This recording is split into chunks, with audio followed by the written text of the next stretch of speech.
پاکستان کی iron lady doctor Yasmin Rashid کا jail سے خط۔ انصاف کی فراہمی میں تاخیر انصاف سے انکاری کے مترادف ہے۔ پاکستان کی عدلیہ کو جان بوجھ کر اسٹیبلشمنٹ نے ڈیپ سٹیٹ کے ذریعے تباہ کر کے رکھ دیا ہے تاکہ جمہوریت کے نام پر جو کچھ بھی بچا ہے اسے بھی ختم کیا جا سکے۔ آج ہم ایسے دوراہے پر کھڑے ہیں جہاں ہمیں یہی نہیں معلوم کہ انصاف کے لیے کہاں جائیں۔ 8 فروری 2024 کو انتخابی عمل کی تباہی کے 368 دن گزر چکے ہیں۔ ایک جعلی فارم 47 حکومت وجود میں آئی جو مکمل طور پر اسٹیبلشمنٹ کی غلام بن چکی ہے اور انہی کے اشاروں پر ناچ رہی ہے۔ الیکشن ٹریبیونلز جنہیں انتخابات کے 80 دن کے اندر ہمارے مقدمات پر فیصلہ سنانا تھا، خود الیکشن کمیشن کے قوانین کی خلاف ورزی کرتے ہوئے خاموش پڑے ہیں۔ نواز شریف اور ان کے اہل خانہ دھاندلی شدہ نتائج کے ذریعے اسمبلی میں داخل ہوئے۔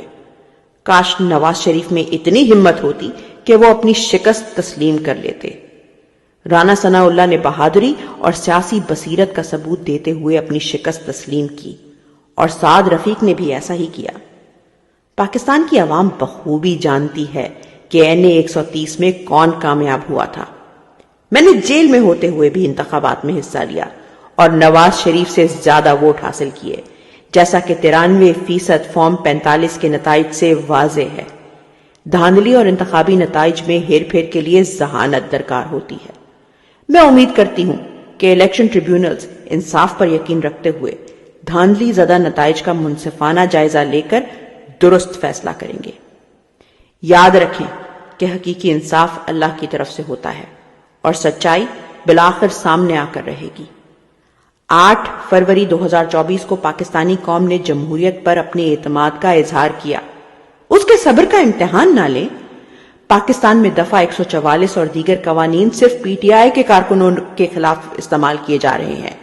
ہمارے کارکنوں کو ہراساں کیا جا رہا ہے، ہمارے MPs کو گرفتار کیا جا رہا ہے، آنسو گیس اور تشدد کا نشانہ بنایا جا رہا ہے جبکہ وہ پرامن احتجاج کر رہے ہوتے ہیں۔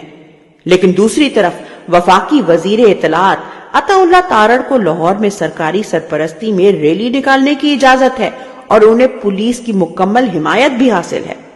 عطا اللہ تارڑ، تمہیں شرم آنی چاہیے، مگر میں تمہیں الزام نہیں دیتی کیونکہ تم زندگی بھر اپنے قائد نواز شریف کے پیروکار رہے ہو جو ہمیشہ اپنا میچ اپنے ہی امپائر کے ساتھ کھیلتے رہے ہیں۔ اللہ پاکستان کے عوام کی مدد کرے۔ انشاءاللہ عوام کی استقامت سے جمہوریت جیتے گی۔ پاکستان زندہ باد۔ یاسمین راشد۔